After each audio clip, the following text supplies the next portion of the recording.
Welcome to Season 4 of E-commerce Fastlane. This podcast helps resilient entrepreneurs thrive with Shopify. And now, on to episode 209. You're listening to E-commerce Fastlane, the podcast show to help you build, manage, grow, and scale a successful and thriving company, powered by Shopify. Listen to real conversations with partners and subject matter experts as they share proven practical strategies, platforms, and the best Shopify apps to help you accelerate your business. The time is now for you to improve efficiencies, grow revenue, profit, and lifetime customer loyalty. Please welcome your host, startup founder and strategic advisor, Steve Hutt. You know something? Accidents can happen to your Shopify store. Maybe you installed an app and it messed up your theme, or a store collaborator deleted product images by mistake. The common myth is that Shopify has a backup that you can use when something goes wrong. The truth is, they don't. So what do? You use Rewind to protect your store with automated backups. The Rewind app should be the first thing you install to protect your store against human error, misbehaving apps, or even collaborators gone bad. It's honestly like having your very own magic undo button. And it's trusted by over 100,000 businesses, from side hustles to the biggest online retailers like Gatorade and Movement Watches. It's even a Shopify Plus certified app partner, which means it has the reliability, security, and privacy you need to protect your brand. Install the Rewind app today and respond to any of their welcome emails and mention the E-commerce Fastlane podcast, and you'll get your first month absolutely free. Enjoy peace of mind with Rewind backups. Find it in the Shopify App Store or by visiting rewind.com. Well, hey there, it's Steve, and welcome back to the E-commerce Fastlane podcast. Now, if this is your first time listening, this is an e-commerce show where we have honest and transparent conversations about building and thriving with your store, powered by Shopify or Shopify Plus. Now, if you're an ambitious lifelong learner, which you probably are since you're here today, you're definitely in the right place. Now, new episodes are available twice weekly with your favorite podcast players like Apple Podcast, Stitcher, Google Play, Spotify, and many more. You can also stream current episodes, including a very relevant back catalog. I think today's episode's 209, but so we have 208 other episodes of partners in the Shopify ecosystem, a lot of the problems that they're solving, helping brands to grow and scale or improve efficiencies. A lot of great offers there too. So check out the back catalog, ecommercefastlane.com. So in today's episode, my guest is John Marcella, who's the founder and CEO of a company called Jasper PIM. And what they are is an e-commerce acceleration tool that helps Shopify merchants to quickly organize, automate, and then syndicate their product information accurately, saving a lot of time, reducing errors like forget the spreadsheets, and really honestly increasing more sales velocity.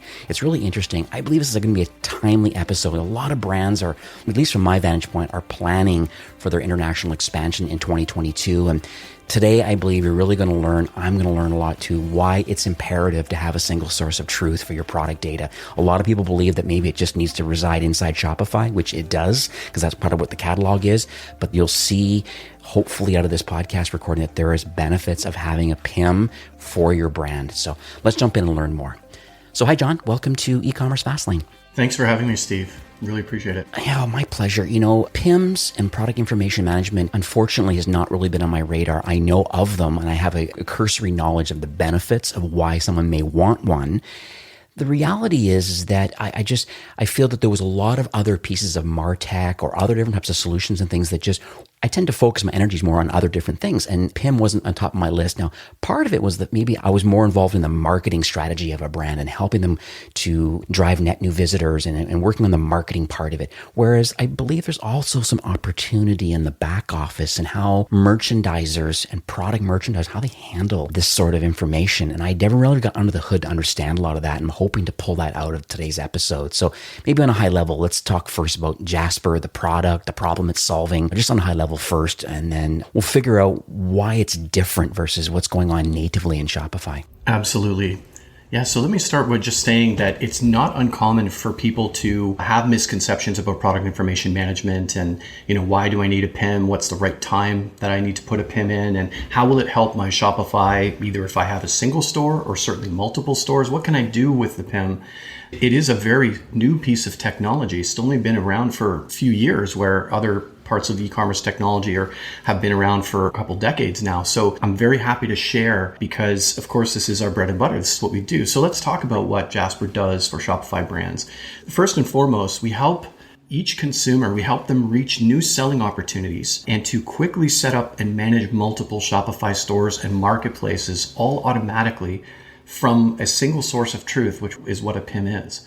And so a PIM allows you to create rules that take basic product data and turn it into something much more rich. So you can do things inside of a PIM to your product data sort of before it, and transform it as it's going out the door. And so that's one of the things that a PIM does really well is allows you as a merchandiser who is working on your product data sets in a very focused tool, which is Jasper PIM, and putting all your products in one place. You have all of your assets, your digital content, all these things in one single place. And you use the PIM to create publication rules that can dynamically decide, well, which product should go to this Shopify store and which product should go to another Shopify store. And maybe I've got specialty stores or I have different brands. There's a whole set of permutations as to why you might want to have different taxonomies, different content go to different storefronts, not to mention marketplaces. Amazon's a great example as well.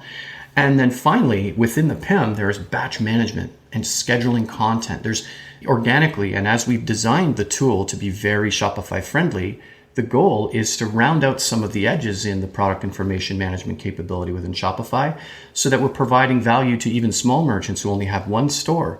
They can do things inside of our PIM that they can't do inside their Shopify environment. And that's also by design. Our vision is to be the best merchandising utility for all e-commerce merchants at a price that they can afford. And so excited to share a little bit more about that with you as we go along. Yeah, absolutely. What's interesting too is I have one merchant, for example, that they are an American brand in sports nutrition, supplement kind of market. Nice. And crossing borders into Canada, on certain ingredients, we have Health Canada, and then in the US, there's FDA, Food and Drug Administration.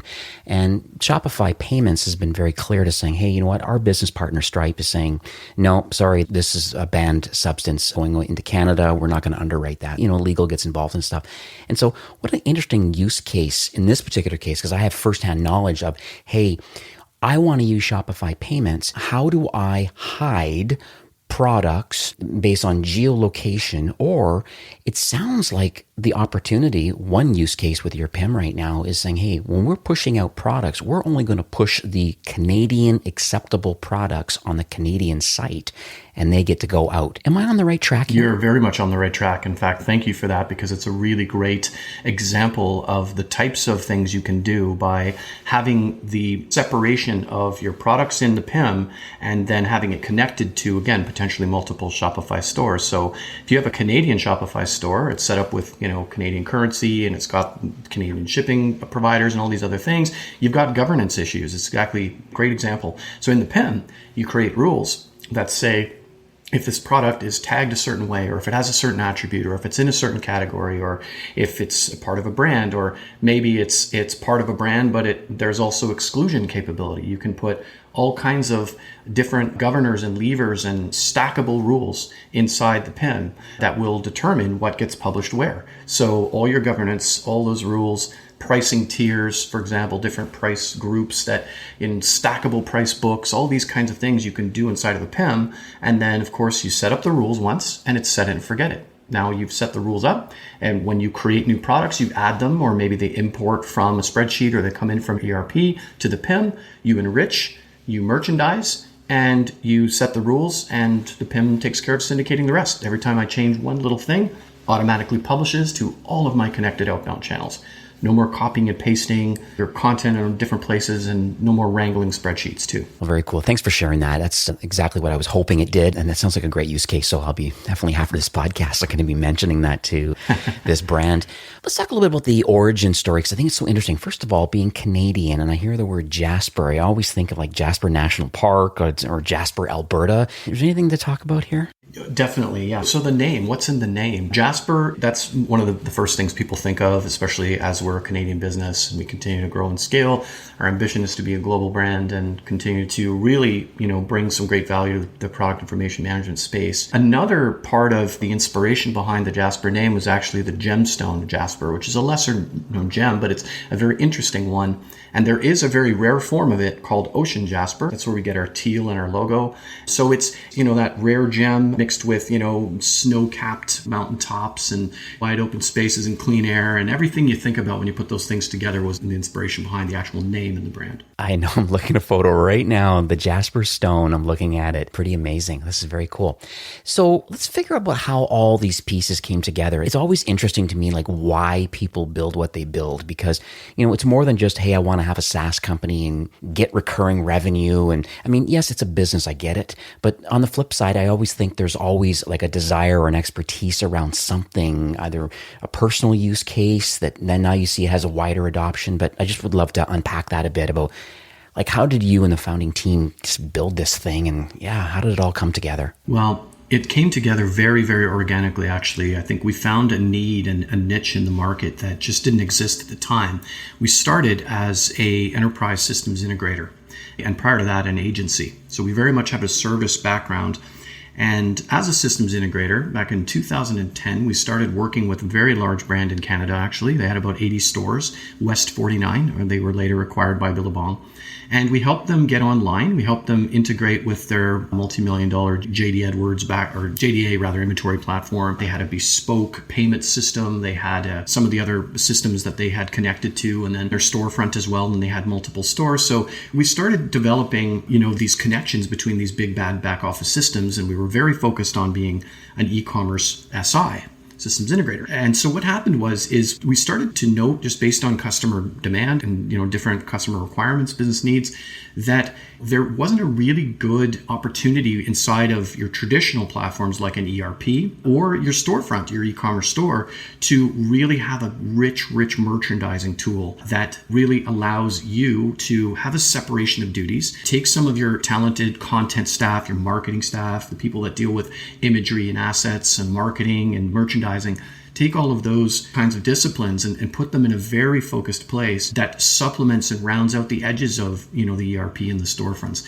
Both an ERP, traditional ERP, especially large-scale enterprise platforms and Oracle and Dynamics and SAP, and e-commerce storefronts, large and small, have a lot of scope. They're already doing a lot of things. And so in each case, we found that product information management was very weak, or rather certainly limited. And we found that, we can really do an excellent focused job of this, and started to, develop early prototypes. And then I think it was by the time we reached 2006, we did that final pivot away from being a systems integrator to a PIM focused business. So we were very interested in recurring revenue. We were very interested in building a brand that had scale, and really just our vision, our desire was to take the solution for merchandising pain points and not just bringing it to an enterprise market, which we were particularly good at, and that's how we started. Very recently, we saw the demand in the small business space for these merchants, or even what we call micro merchants, so less than 100K in recurring revenue. We found that they all have product information pain points as well. And they certainly don't have the budget for some of these big systems. And so what if we could create this really great tool that allows them to focus their merchandising energies in one place? So I think that was really it. And we founded Jasper PIM along with some of the early larger PIM brands in the space, and had been here for a few years now, but it's been quite a journey getting here. I'd also add too, you have recently been accepted in the Shopify Plus certified app partner program. And I know it's not an easy task, just having the, the scalability and the reliability and the customer service. And there's so many benefits of being involved in that program, but also it's pretty rigorous. So maybe can you touch on that a bit about what does that mean to Jasper PIM today, knowing that you're now Plus certified? Well, that's been very big for us. us because candidly over, I guess, the past 6 to 12 months, a great deal of our new growth in this enterprise or, large SMB to enterprise space has been within customers adopting Jasper plus Shopify Plus. Generally, that's to power multiple stores and different types of marketplace settings, but not always. We have some very interesting use cases. So just more on the topic, I think we find ourselves in a place where we really, really heavily value just the scale and, our appreciation for the Shopify ecosystem, our friends and our partners and clients and suppliers. It's an honor to be a certified Shopify Plus partner. And you're right, it was certainly some effort involved in getting things set up, but we're really, really appreciating it there. And we've onboarded some fantastic customers, some big brands, recognizable brands, as well as just beautiful customers who run small businesses. And it's been great. It's interesting. I do see a lot of really well-known Shopify brands, on your website. Did some internal research also, but Samsonite, Sennheiser, you mentioned O'Neill, Corsair, the PC manufacturer for gaming and whatnot. And so it would appear based on seeing those that you're focusing more on the kind of larger, more enterprise customers, but do you also serve some more of the smaller SMB markets also? I wonder if you could just kind of share some details on kind of how you're trying to position the product in the marketplace. I'm happy to. Thanks. So there's actually a small merchant experience, recent one that I can speak to. Great new brand, soon to be on Shopify actually. And my answer to your question is yes, absolutely. We do serve very small merchants. We believe we're the one product information management software as a service solution. Absolute quality of what was an enterprise PIM, stripped down a lot of the more complex features and brought to bear an ultralight product, $99 a month. It's extremely price attractive for very small merchants in your marketplace in the regular Shopify space as well as Shopify Plus. We definitely deal with what we call small merchants and micro merchants. And micro merchants are between 100,000 and 250,000 a year in recurring revenue, and some merchants that are even less than 100,000 in revenue. There's a large group of those people and really, really like to focus on bringing some great utility to them. And largely it's the types of tooling, scheduling content in advance and batch management of data and, organizing their content in a much better way so they're getting away from spreadsheet hell. We can provide that for these ultralight merchants. I have one such merchant I really get excited about. Her name is Steffi, and she founded the Superfood Goddess. Now she sells really inspiring young entrepreneur. She's got a lot of great perspective, sells, like plant-based consumer goods, healthy lifestyle, now products and services. And so we discussed with her and we talked to her about the opportunity to use a PIM in Shopify and kind of pivot off her old platform. And what were the benefits for her is just ease of use, simplicity. A lot of people, we get that a lot. People are saying, hey, it's really friendly to work with Jasper PIM. It's simple, it's elegant, it's easy. But when I want to turn on the real horsepower, I can flip a couple switches and I get this enterprise capability all of a sudden. So it's a really great product that works really well with Shopify, and us being partners with you is very helpful because we can stay kind of on top of making our connector as fast as possible and as flexible as possible, taking advantage of new features when they come out, that kind of thing. So with this particular brand, we're very excited because just based on some work we've done together, we anticipate she'll grow her revenues by 25% next year. And the reason for that is because of the PIM, and she will start with one Shopify store, but she'll actually end up having 2 stores or 3 stores.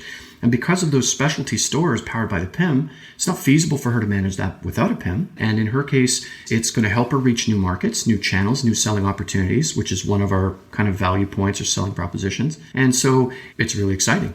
More and more we're finding these brands, they try out our 14-day trial in the app marketplace.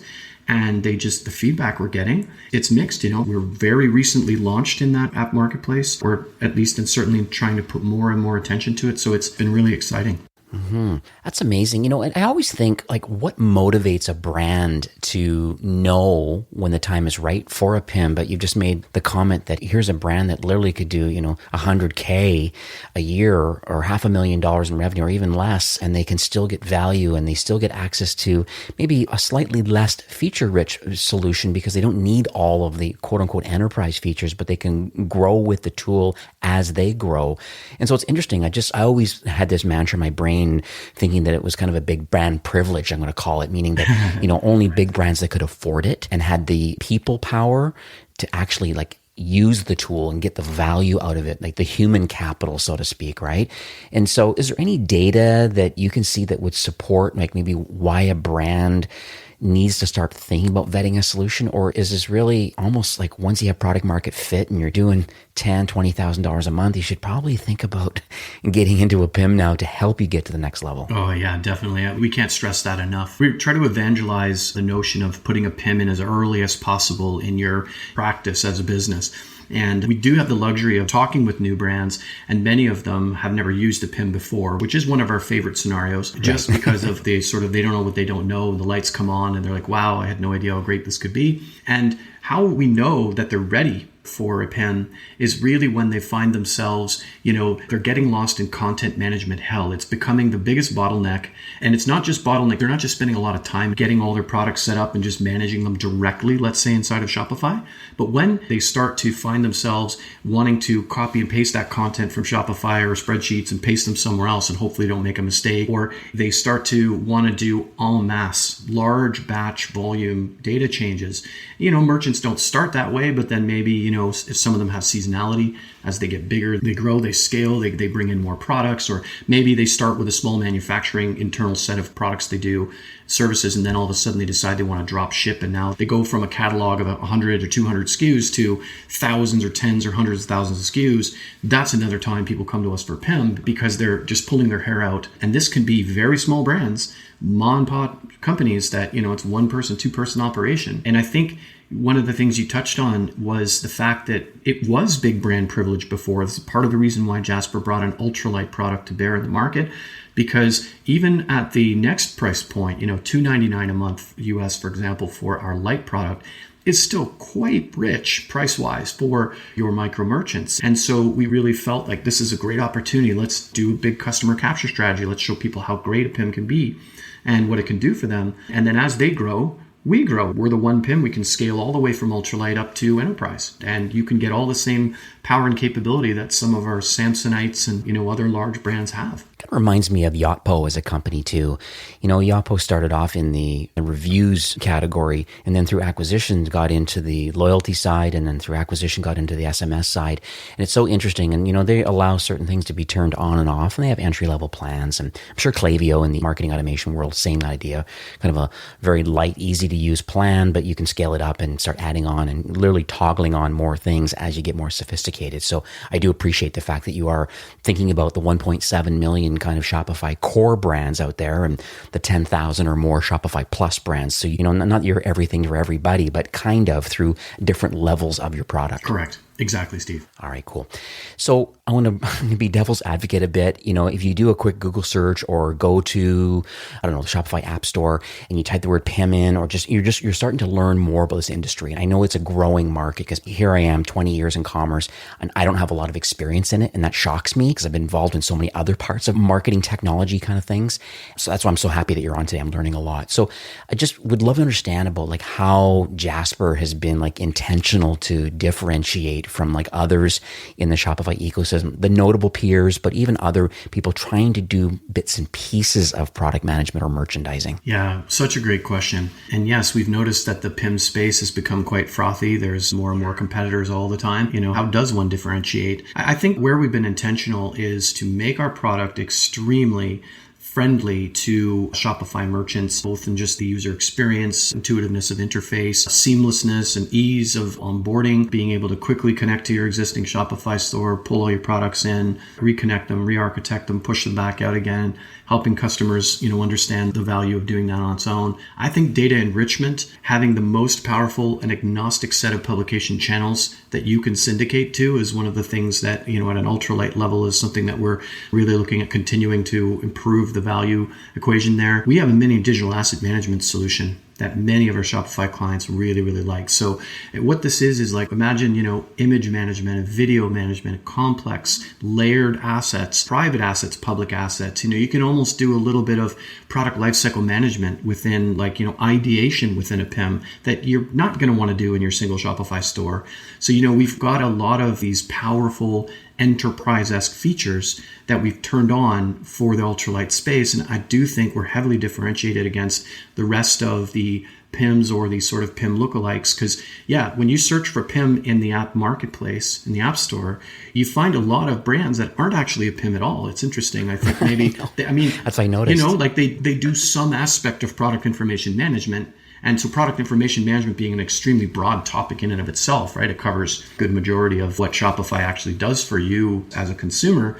But of course, Shopify does lots of other things too. So if we're hyper focused on being extremely efficient at and focused on rounding out some of the edges, adding some really cool features and capability, as our roadmap has the ability to go faster and pivot quicker than a larger entity such as Shopify would. So we've got an ability there to kind of stay on top of that and really watch that space. I think some of our competitors are really going wide. They're building these massive platforms, all kinds of experience management, this and all kinds of bells and whistles, and that's great. And if you're a larger brand, maybe you're going to want some of that stuff. But what we found is merchants are telling us that it's actually the more simple, the more elegant, the faster, the quicker, the easier that we appreciate. And when we're ready for some of that power, then great, we can turn on a few things perhaps, or just some of those other things are just, it seems almost like some of the other PIMs are building these massive platforms that are trying to do, in our opinion, too much. They're not really focused on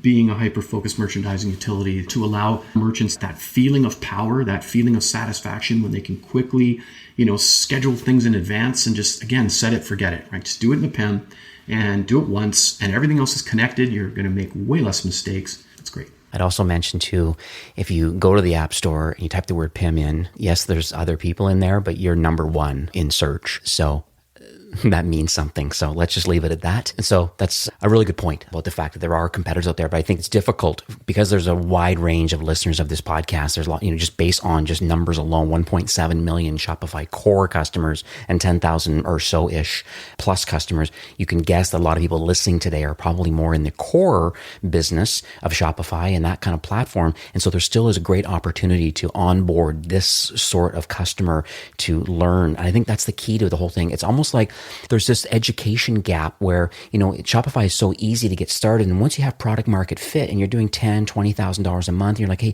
what's my unique value proposition? Like, how do I really understand? When you mentioned this thing about having this digital asset management kind of light kind of feature built into it, that a light bulb went off. I'm like, wait a second. Yeah, because we need to have a place like, where do all the images reside in a tool? And if it's 3D images, and like, there's so many things that are owned to that particular product that need to reside somewhere over its lifespan. And that's such an interesting way of having it all, once again, in a source of truth inside your application. So let's talk about Q4. We're right in the middle of it, and we know there's a lot of craziness going on right now. I mean, I have a book of business with the brands I manage, and the conversations are supply chain, number one. I have one brand literally that has 40 containers sitting like on the dock still that haven't been cleared, and they're stressed out about that. They're also, a lot of brands are worried right now about the shipping side of the business. I mean, like, what's going to happen?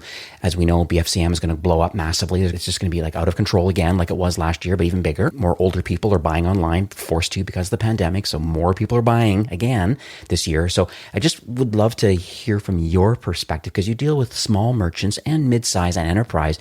Is there anything that you believe a brand should think about, or anything that you're recommending to kind of prepare for this inevitable rush that's going to happen? I mean, to start with, and it would sound almost like maybe a little too obvious or a little bit preaching from a platform, but the first thing we always talk about at this time of year is we get merchants that come to us and they seem to be extremely pressed and rushed and they want to get going now. And it's almost like they're taking a little bit of too much caution to the wind and they're feeling those pressures. They're a little bit insecure about their setup for the holidays. So, they come, they want to experiment, and experimenting and prototyping at this time of year, if you've got some cycles for it, that we definitely encourage merchants to do. It's a great time to sign up for anything, let alone a PIM. If you can try it out in sort of a staging context and, set it up and, do sort of parallel operations while you're, some of the other work that you've done to prepare yourselves for the holidays are all, now it's just a little bit of hurry up and wait, right? So now there was a lot of pressure. Now they've got a little bit of cycles and there's a little anxiety. This is a great time, I think, for merchants to prototype, to experiment, to spend a little bit of time planning out, plotting out, doing vendor selection, and then getting themselves teed up for like a hitting the ground running really fast in the 1st of Jan or, first couple weeks of the new year.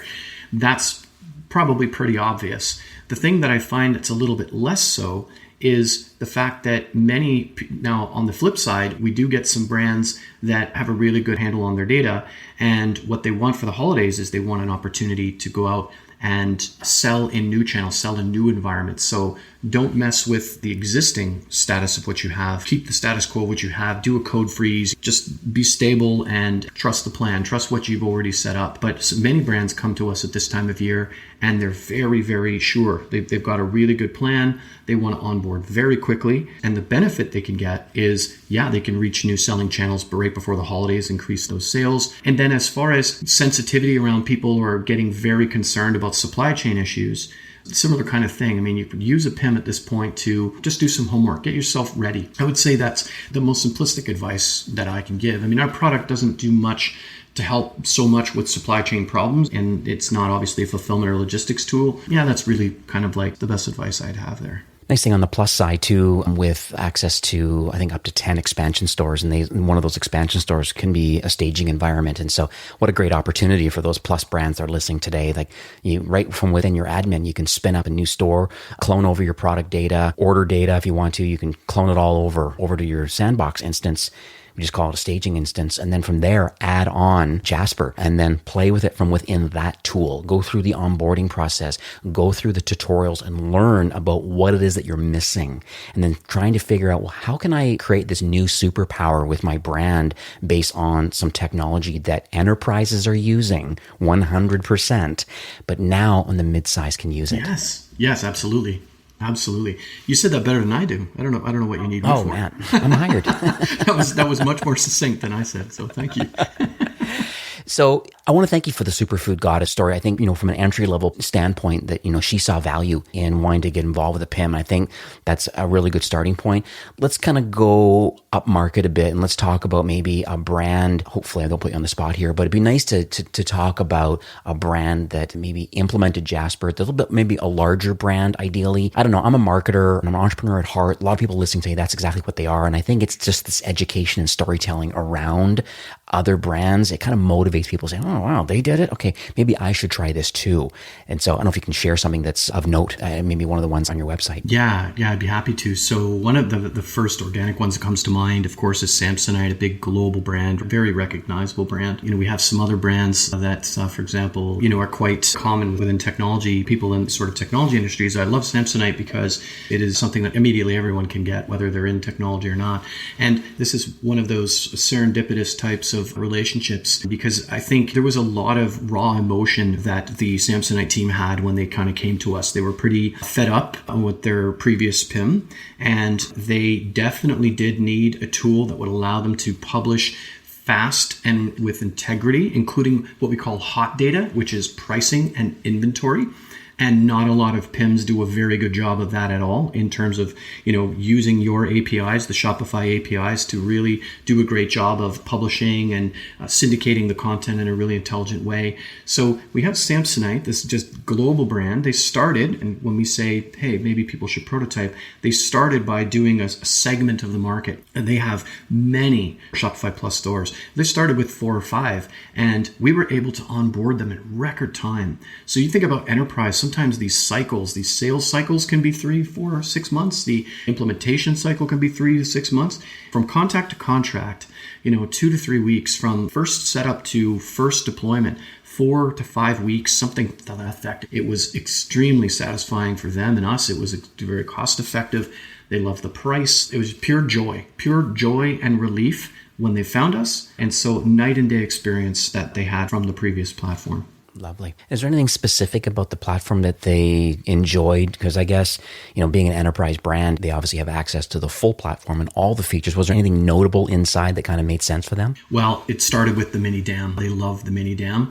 And we're going to be publishing a full digital asset management experience within the Jasper platform no later than the next few quarters. And I know they're really looking forward to that as well. In general, they got a lot better support from us. Again, much faster and better syndication. They didn't have any headaches working with us. They really liked it. We were very big on collaboration.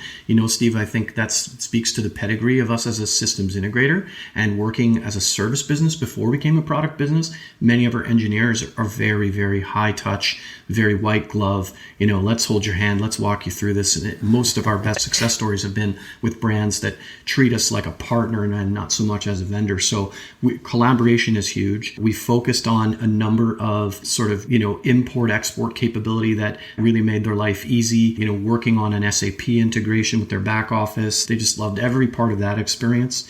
The fact that our roadmap moves very, very quickly, I think, was an advantage over some of the other PIMs that they researched and also the one they came off of. So I think it's just the interface, the overall onboarding process, the fact that we were able to bring in their products quickly, painlessly, was just massive confidence builder right from the very beginning. It's just a dream project. Wow, that's lovely. So let's talk about the future of the product. I mean, you just mentioned a moment ago about, the next few quarters you're going to be working on, I guess, the full DAM, the digital asset management parts. That's the images and the 3D, like just everything, just, I guess, to manage your digital assets versus maybe the product assets, meaning just like the text and the language and the pricing and these sorts of things. And so it's interesting that you're going down that journey, sort of expanding the product out. Is there anything else that maybe you can talk about that's public about, like a North Star, I guess, for 22 and beyond? Just curious about, how you're going to continue to offering value and assistance now that you're in the Shopify world. Yeah, and we are so happy to be in the Shopify world. So it's really, we're going to be tripling down on that investment in both the Shopify Plus certified marketplace as well as the regular app marketplace, allowing more and more brands to experience what a PIM can do, focusing more and more on rounding out the edges of the platform and looking for additional value inside the PIM. So more specifically, yes, I've already talked ahead of full DAM digital asset management capability, which of course then starts to do things like version control. Version control is really important, and there are some great apps in the Shopify to do that. Version control in the PIM, really, really refined capability within the PIM is something we're excited about. I think what you're going to see is, we're finding that we're more and more just really focusing, I think, on collaboration with our larger merchants, continuing to, drive that side of the business because it's very, very successful within our enterprise merchant set. As far as other sort of features and functions, again, when we look at the focusing on being the world's best merchandising utility, it's really going to start to come down to a lot less of drag and drop and WYSIWYG and front end design type of merchandising, because there's so much of that that's awesome in Shopify and awesome in Shopify ecosystem. No, it's going to be more around, better tools, better utility within the PIM to enrich your data automatically translate language content, automatically price shop and pull it into the PIM so that you can see what you're selling, where you're selling, how much of it you're selling, business intelligence wrapped into the PIM more and more. Imagine if we know what you're selling because we're connected to your storefronts, and we do pull order management data down, and we use that OMS data to help merchants make merchandising decisions that are based on what's selling, where it's selling, how much it's selling for, cost, like what kind of margins I'm making on things. Maybe I want to bubble up certain workflow and projects within the PIM. What do I want to spend more time curating content on? My best products, my best sellers, my highest profitability. And so just more and more of those things. I think that's going to be extremely important, that we continue to, stay very focused, not try to build way too many other things into the platform, but just make what we've got just infinitely better and way more profound. And then really market and advertise. I think you're going to see in the new year that we're going to be even more intentional about how we market and advertise to these small brands. And this podcast, I'm sure, is going to help spread the word a little bit. So that's good. Hey. That's great. So, John, we are nearing the end of the show for today, and you've shared a ton. I take this on most episodes. I've scrambled down a lot of notes. It's just a life of learning is kind of my mantra, and I'm always come with an open mind every time I meet with a founder, because I know that you've really doubled down on this. And being a Plus certified partner now, you really are able to help the large mid-market and enterprises, but you're also, with an ultralight version, being able to help people at least get involved and differentiate themselves to others in the market that maybe are not using a PIM. And so once they get used to the workflow, I think that's fantastic. But just was curious if there's anything that you want to just, I guess, kind of final insights or any final takeaways that you'd like to leave with our listeners. Oh, sure. And I appreciate the opportunity very much. It's a big responsibility in that way. But I am, and have been for many years, the biggest evangelist in taking risks and taking chances, and then calculated risks. So it doesn't need to be well beyond your budgets and so on and so forth. I think I encourage merchants, actually some of them I'd use the word challenge, because I find that many merchants, especially small ones, they do tend to operate in a very lifestyle mindset. And that is perspective, and that is what it is. And with much respect and appreciation, it's understandable. But I think that if you want to get to the next level of your e-commerce growth and business, especially considering the competitiveness of the landscape, that it's a really great opportunity to find different types of solutions, stitch them together, get that 14-day free trial of your 3 favorite types of technologies that you don't know anything about. Educate yourself and try to, kind of get out there and change what it is that your old habits, and look for some of the workflows and some of the things. I'm sure, Steve, you've seen it too. Everyone's seen this, where you've got small merchants and medium and big size merchants that are just redundantly doing the same copy and paste stuff over and over and over again. And I think maybe part of it is just that it becomes such a habit, almost like a ritual. Maybe it's just quiet time for them. But those are the things that you think about. You're consuming, you're wasting time. And so for small brand, large, any size, I call it a tomorrow fund. Like, just put a little bit of budget aside so that you can start to really prototype like the big boys do. Just try out a few different things and see how you go. Consider setting up another store. You might have one store. What happens if you had 2? Maybe you could try something, an experiment. Are a lot of your customers, are they part of the Latin community? Do they speak different languages? Do you want to merchandise to them differently? What if I could? It's more than just translating the content in Google Translate from English to French or Spanish. It's a completely different culture, and the way that you talk to them and the way that you can merchandise to them differently. And for merchants that do that, we've seen their sales increase by 6 to 8%. But it's a little bit of cost, it's a little bit of risk. So now it's a great opportunity to do that. I'd also add to, one other advantage, I think, of your platform, and it comes down to the security side of it. When you're talking about like doing translations and doing different things, we just don't want to have everybody getting involved in your admin. And, we always talk about maybe turning on 2-factor authentication and doing all these different things to keep your platform secure.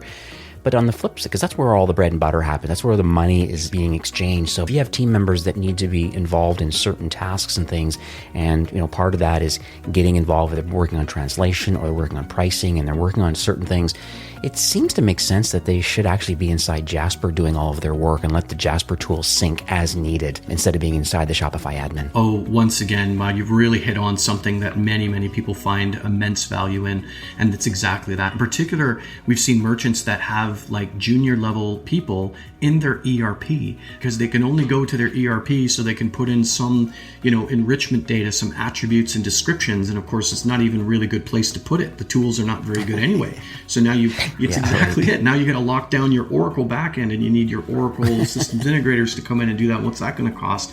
But yes, it keeps your merchandisers and your content people hyper focused on just doing those things in the tool. And of course, within our tool, there's permissions and roles and all kinds of things. But all to say that, hey, there's no better separation of duties than not having some of these staff or vendors, even better, right? Imagine giving your vendor the ability to connect to your PIM and, pull a lookbook or pull content that's been curated by you. And I mean, it's just, man, the possibilities are endless. It's lovely. So how can people learn about your solution? Like, we'd like to send the site listeners today to learn more about your product. The best place to start will be jasperpim.com, so our own website. And of course, for Shopify merchants, probably the easiest thing to do is check out our app in the Shopify App Store.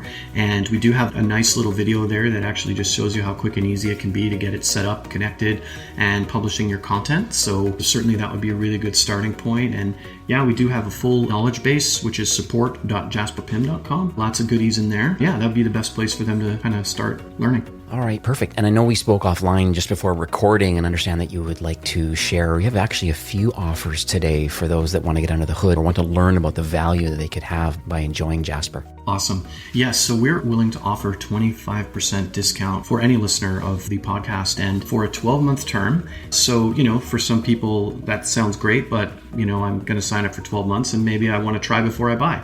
Perfect. We do have our 14-day free trial, but what we'll do is instead, if you simply just flip us a note, we'll provide 2 additional free hours of onboarding. That's valued about $450 US. We'll do that for free to help a merchant, whether they're on ultralight, light, standard, or plus enterprise, regardless of the tier. Before you sign up for those 12 months and take a 25% discount, we'll give you the 14 days. That's already exists, but we'll also throw in some hours of onboarding, and we'll really hold your hand through it. I think that if nothing more, hopefully that really educates the merchant, costs them nothing. And, oftentimes within 1 week, the first part of those 14 days, hopefully you'll get a lot of perspective, and we really think that you'll appreciate the product and hopefully stay on us in many years to come. Oh, I love love it. Yeah, white glove onboarding, I think, is a key. I think a lot of people don't know what it is. And I think if you're able to help them learn about it and add it on and see how it can make a difference, I think that's totally worth it. And thank you for that. And thanks for the discount. So I think it works great on both sides of the coin. A couple weeks of a free trial to kick the tires and really see what it is that you don't know about, because you don't know what you don't know. So try it. You got 2 weeks to give it a whirl, especially maybe in the downtime that could happen later on, certainly throughout December for sure. Or if you have bandwidth now to get involved with it, I think it's probably worth it. And then not to mention the white glove side of it, just the learnings directly from someone from within your organization. I think that's amazing. So what I'll do is I'll have ecommercefastlane.com/Jasper, and that's going to redirect to a landing page, and it'll have all the details there of these two offers. 25% off for the year plan once you've kind of made a decision this is right for you, and a second offer of just where do you get the 14-day free trial? How can we get up and running on that? And how do we get the white glove kind of onboarding support for free also for a couple hours? So I really massively appreciate that. You know what? I learned a ton today. And, you know, one thing I always say kind of in closing for all these podcasts is that, you know, Shopify is on a mission like you are, but we really are to make commerce better for everyone. We're trying to build a path that leads to more entrepreneurs. And, you know, and obviously the platform is growing and successes of the merchants on the platform are definitely growing. It's also really clear that, you know, you really kind of stuck your flag in the sand, so to speak, in the Shopify ecosystem. And I believe that's a smart choice right now, being tightly aligned, but kind of loosely coupled, so to speak, with Shopify. And I just wanted to thank you for helping brands and at least educate them on what's available. I know there will be improved efficiencies and people learn about what a PIM is and they can learn about what a DAM is. I think that education component paired with your platform, I think it's going to be a big hit. So I really appreciate you coming on the show and sharing today. Awesome. Well, thanks again so much, Steve, for having me on. Appreciate it. All right. Have yourself a great afternoon. You too. All right. Take care. Now, this episode was brought to you by the team at Rewind. The common myth is that Shopify has a backup that you can use when something goes wrong with your store. The truth is, they don't. So what do? You use Rewind to protect your store with automated backups. The Rewind app should be the first thing you install to protect your store against human error, misbehaving apps, or even collaborators gone bad. It's like having your very own magic undo button. It's trusted by over 100,000 businesses, large and small. So enjoy peace of mind and install the Rewind app today. And make sure to respond to any of their welcome emails and mention the e-commerce Fastlane podcast, and you'll get your first month absolutely free. Learn more by checking out Rewind in the Shopify App Store or by visiting rewind.com. Well, that's it for today's episode. I'd like to thank you, a loyal listener of e-commerce Fastlane. It's my hope that this podcast is offering you a ton of value through growth strategies, tactics, and exclusive insider tips on the best Shopify apps and marketing platforms, all with my personal goal to help you build, launch, grow, and scale with Shopify. Thanks for investing some time today and listening to the show. I'm so proud and excited that you have a growth mindset and are a constant learner. I truly appreciate you and your entrepreneurial journey. Enjoy the rest of the week and keep thriving with Shopify.